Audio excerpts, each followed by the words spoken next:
Central Command, U.S. Central Command, CENTCOM, just posted on its social media account that they're aware of the loss of a US KC-135 refueling aircraft. The post goes on to say that there was an incident. It occurred in friendly airspace. 2 aircraft were involved in the incident. One of the aircraft went down in western Iraq. The second landed safely. CENTCOM says this was not due to hostile fire or friendly fire. We're joined now by Pennsylvania Democratic Representative Chrissy Houlahan. She served in the U.S. Air Force and is a member of the Armed Services and Intelligence Committees in the House. This just happened, so I know what we know about it, what you know about it might be very limited, but can you give us any idea of what happened or what this sounds like to you, an Air Force veteran?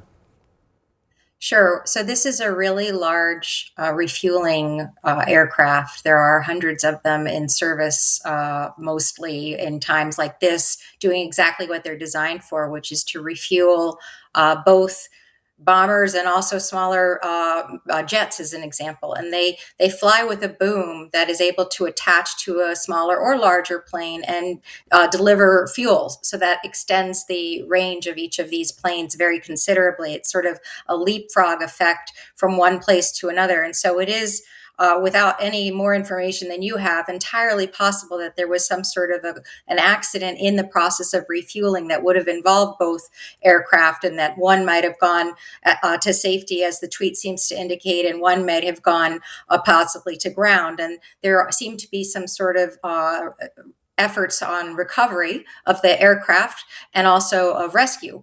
And so that's effectively what we know. And what we also know is that this is the cost of war. It's enormously complex. The logistics of getting all of this stuff, people and product, across oceans is an enormously hazardous effort, and one that requires everything to go exactly right. And so we won't know probably for a while what actually happened, but that's effectively what's likely to have happened. Obviously, the greatest cost of war has to do with our fallen service members and our wounded service members. We know of 7 who have been killed, more than 140 wounded, and that was from a few days ago.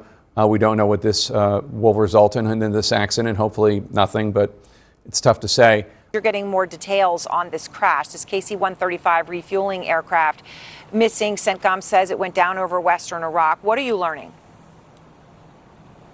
Yeah, to be clear, CENTCOM says that there was no hostile or friendly fire involved in this incident, but our Pentagon team understand from a US official that the second aircraft was also a KC-135 refueling aircraft, and that at least 5 crew members were on board the one that crashed. Now, search and rescue operations are underway. The aircraft is technically missing at this point, and I think there were lots of questions asked as to exactly how these 2 refueling aircraft, who can often operate in cells in the sky, got into this particular incident. Now, the number of crew on board, 5 in the one that is indeed missing. You would normally expect 3 or 4 crew members to be on board a KC-135, perhaps 1 or 2 more for navigators, or alternatively that larger number might suggest it could have been a medical evacuation craft. All unclear at this moment, but still an urgent moment certainly, in which US rescue workers are desperately trying to locate these crew members. I think,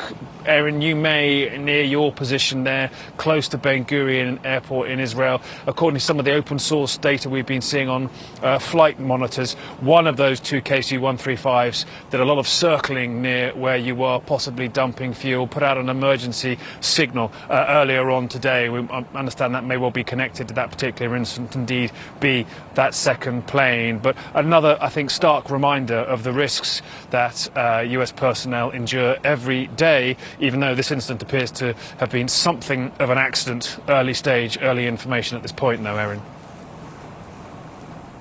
Yeah, well, obviously raising a lot of questions, as you say, why there were 2, why there may have been more people on board crew than usual. Was that medical related? What does that mean for obviously we don't know a lot about the injured and what is happening more broadly in this war. CNN political commentator Adam Kinzinger piloted these exact planes in the Iraq and Afghanistan wars. The former congressman joins us now. So, Congressman, you flew this type of plane for 2 years, including during combat. It obviously a critically important aircraft in the fleet of the Air Force. What's your reaction to the news that one has gone down? According to CENTCOM, it was not due to hostile fire or friendly fire. Yeah, I mean, it's terrible news, obviously. You're always wondering if you know the crews, but it's been a while since I've flown it. But what the tanker flies, it's inherently safe, but it does do some dangerous things. Obviously air refueling. Two planes are getting very close to each other. And then sometimes these planes fly formation, and especially at nighttime. I don't know if this happened at night, but nighttime formation, when you have your transponders off and you're using what's called an air-to-air TACAN, that's stuff that can get dangerous. And, this is the first tanker to have crashed. One went down in Afghanistan maybe 10 years ago. But obviously our thoughts and prayers are with the crew and the families. Unfortunately, the Air Force took parachutes off of these things about 10 or 15 years ago to try to save a little bit of weight for gas. And I don't know if this is a situation where those could have come in handy, but I think it's sad that they took them off, unfortunately. Are there, I mean, what kind of emergency procedures would there be aboard this type of an aircraft? So there's emergency procedures for everything except if you end up colliding with another plane, because you never know what that's going to look like, how it's going to happen. Basically, if you have a collision, the whole thing is try to get the plane safely landed as quickly and safely as you can. There is a procedure called a breakaway, which is when you're actually refueling another aircraft, in which the tanker puts the throttles full forward and climbs while the receiving aircraft drops. That I've had a few close calls on that one, but there are procedures. But if this was like an air-to-air flying in formation, they accidentally hit each other, at that point it's just do everything you can as a crew to get it on the ground. And it sounds like the other aircraft was able, thankfully, to safely land. 5 on board and a missing aircraft. Obviously, it is in the dark of the night over western Iraq right now. We could be looking at more terrible loss of life tonight. That's correct. And I think, as Nick, I think, pointed out, it highlights it's inherently dangerous business. Military aviation, ships and submarines at sea, it's inherently dangerous. And our hearts need to go out to those families. There's an entire squadron or wing of families waiting to hear about their loved ones, just like just about anyone whose loved ones are deployed to the region as a whole. Right, this is in Western Iraq in friendly skies, but it's a region-wide effort, and there are a lot of service members involved and at risk.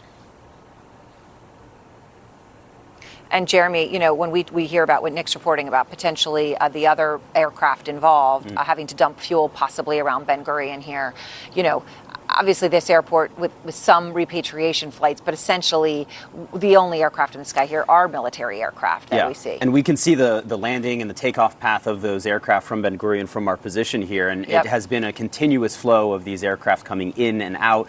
Even in the days before this attack began from the United States and Israel, it was one of the first real signs that this was going to happen. At least a dozen, I believe, KC-135 planes have been positioned at Ben Gurion Airport. That you could see there on the tarmac. Yeah, that were positioned there, and it was an indication that this was going to be a joint U.S.-Israeli operation that, of course, began, I think, the next day after we started to see those aircraft. Yeah, so of course, look, everyone just will pray that there is not such a tragedy, such a loss of life. But, Western Iraq, as General Petraeus was saying earlier to Jake, very broad, difficult to operate in, and right now, of course, the very, very darkest hours of the night.